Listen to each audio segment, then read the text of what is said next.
State of the Nation. Iniimbestigahan ng Philippine Coast Guard ang tauhan nilang pumasok umano sa South Luzon Expressway kahit bawal doon ang kanyang motorsiklo.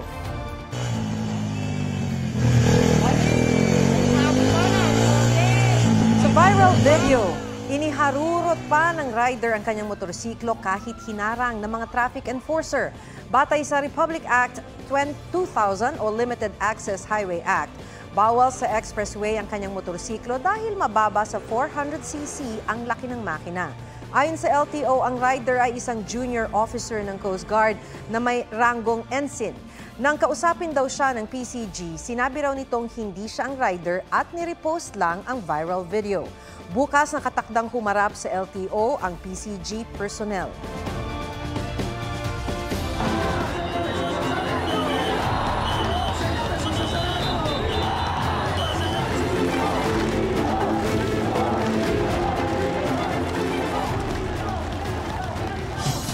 Patuloy ang pagdating ng mga humahabol sa pahalik sa imahen ng itim na Nazareno sa Quirino Grandstand bago ang traslasyon bukas. May live report si Katrina Son.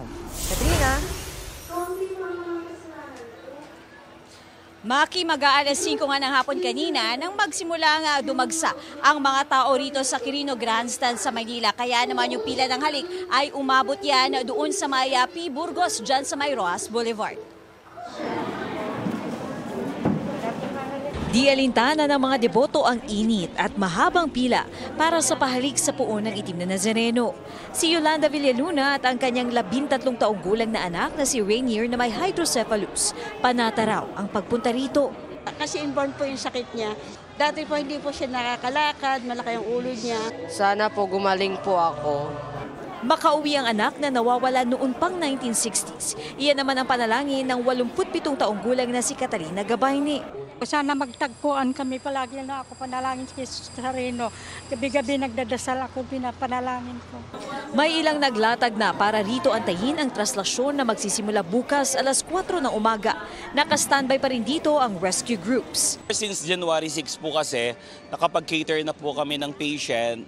Around 39 medical case. Sa entrada ng pila para sa pahalik nakapwesto ang first aid station ng MMDA.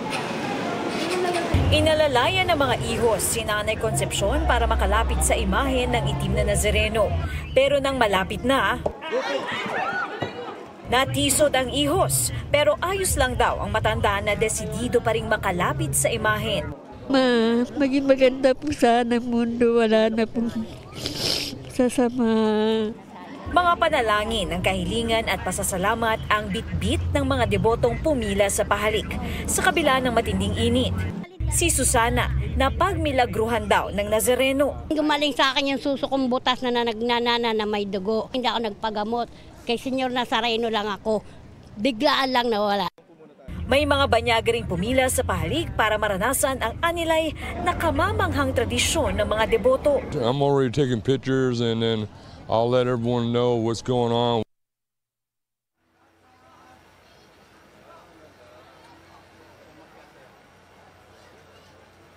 Maki, sa mga oras naman na ito ay tuloy-tuloy pa rin ang pagdating ng mga tao dito nga sa Quirino Grandstand sa Maynila. Kung kanina yung pila sa pahalik ay umaabot na hanggang 3 oras, ngayon nasa 3 hanggang 4 na oras na yan. Dito naman sa mismong Quirino Grandstand sa aking likuran, kung makikita nyo ay marami na rin ditong mga tao ngayon. Nandyan na rin ang mga ihos. Inaabangan ngayon na dito yung misa na gaganapin mamayang hating gabi at pagkatapos naman ng misa na yan ay magkakaroon naman ng sunod-sunod daw na vigil bago magsimula ang traslasyon. Maki? Maraming salamat, Katrina Son. Apektado ang mga commuter sa pagsasara ng maraming kalsada ngayong gabi sa Maynila. Live mula sa Quiapo Church, may report si Nico Wahe. Nico? Makisarado na maraming kalsada sa paligid ng Quiapo Church at Quirino Grandstand. Ang ilang mga commuter naman ay hindi alam na magsasara mga kalsada kaya naman walang masakyan at napilitang maglakad na lang. Mula kaninang alas 9 ng gabi, sinarado na ang mga kalsada sa paligid ng Quiapo Church at Quirino Grandstand bilang paghahanda sa traslasyon. May harang na ang kanto ng Carlos Palanca Street at Arlegui Street. Sarado na rin ang kanto sa intersection ng Taft Avenue at Ayala papasok ng City Hall ng Maynila. Ang ilang commuter hindi alam na magsasara ang kalsada. Maglalakad na lang daw ang iba papunta sa kung saan may masasakyan. Hindi na rin madadaanan ang Quezon Boulevard at westbound lane ng Espanya Boulevard. Sarado na rin ang kahabaan ng Bonifacio Drive mula Anda Circle hanggang P. Burgos Avenue, pati ang Katigbak Drive at South Road papasok ng Quirino Grandstand. Maging kahabaan ng Rojas Boulevard mula Katigbak Drive hanggang UN Avenue. Sarado na rin ang mga kalsada patawid ng Jones Bridge, MacArthur Bridge at Quezon Bridge. Sarado rin ang Finance Road mula P. Burgos hanggang Taft Avenue, pati ang Maria Orosa Street mula Calao hanggang P. Burgos. Sarado rin ang kahabaan ng Taft Avenue.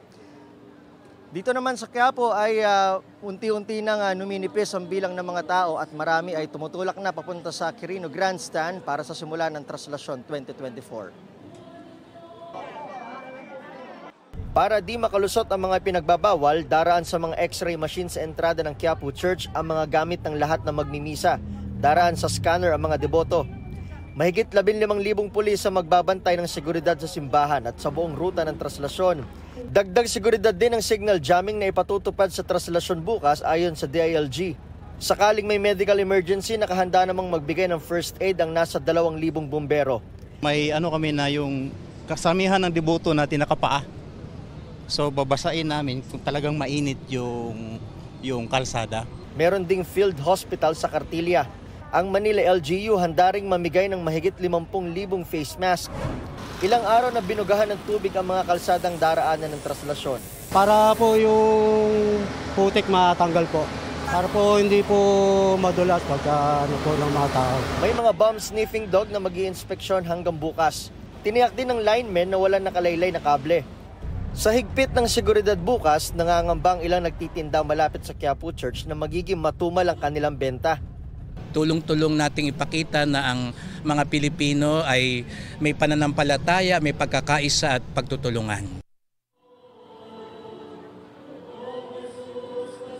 Makipasado alas 10 naman kanina nang muling mag-ikot dito sa paligid ng Quiapo Church si NCRPO Chief Police Major General Jose Melencio Nartates para masiguro na walang magiging aberya sa pagdiriwang ng Traslasyon 2024. Kanina rin sa pag-iikot natin at naghahanap tayo ng road closure ay nakita rin natin na marami ng kapulisan na nakaporma na o nakaformation na sa iba't ibang kanto sa paligid itong Quiapo Church para masiguro na secured itong Traslasyon 2024. Maki. Maraming salamat, Nico Wahe.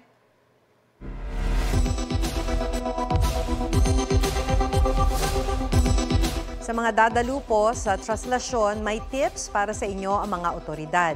Tiyaking nakainom na ng pang-maintenance na gamot at nakakain na bago umalis ng bahay.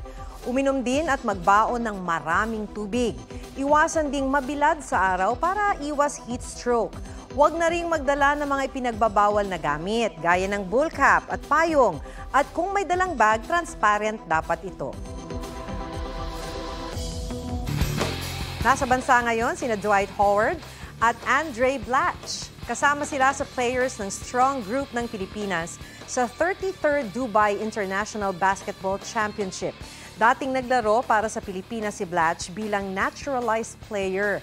Nauna nang dumating sa bansa ang kakampi nilang si Andre Robertson.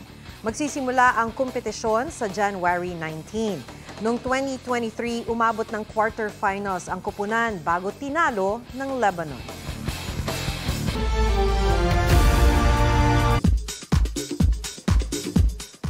Nagtagisan sina Barbie Fortesa at David Licauco sa special episode ng Family Feud.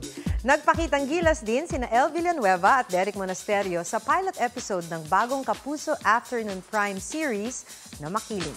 May report si Aubrey Carampel. Nasaan ang mutya, ha? Nasaan ang mutya? Nandito ba? Umpisa pa lang pasabog na ang mga eksena sa bagong Afternoon Prime series na Makiling sa GMA. Si Amira na ginagampanan ni El Villanueva, pinagdidiskitahan ng crazy vibe na sina Myrtle Sarosa, Royce Cabrera, TJ Marquez, Claire Castro at Christopher Martin. Nakilala na rin ang karakter ni Derek Monasterio na si Alex. Ang magiging role niya sa buhay ni Amira, malalaman na bukas. Team Barda, nagtagisan sa Family Feud. Team Barbie, sure na winner mga B. David versus Ryan, Team Barbie ang buleran. Nagtapatan ng team ni Kapuso Primetime Princess Barbie Forteza at pambansang Ginoo David Licauco sa pagsagot ng surveys. Perfect score ng Team David ang unang round. Nakabawi naman ang Team Barbie sa second at third round. Fill in the blank. Maria, blank. Makiling! Maria! Pero sa huli, nanalo ang team ni David. Siguradong magagalit ang customers kapag naubusan ng blank ang restaurant. David? Kanin. Yes? Speaking of winner, wagi bilang Album of the Year sa Golden Disc Awards 2024 ang FML album ng K-pop group na 17. Sa darating na weekend na ang kanilang follow tour sa Pilipinas. Aubrey Carampel nagbabalita para sa GMA Integrated News. Yan po ang State of the Nation para sa mas malaking misyon, para sa mas malawak na paglilingkod sa bayan. Sa ngalan ni Ato Maraulio, ako si Maki Pulido mula sa GMA Integrated News, ang News Authority ng Pilipinas. Huwag magpahuli sa mga balitang dapat ninyong malaman. Mag-subscribe sa GMA Integrated News sa YouTube. Sa mga kapuso abroad, subaybayan nyo kami sa GMA Pinoy TV at sa www.gmanews.tv.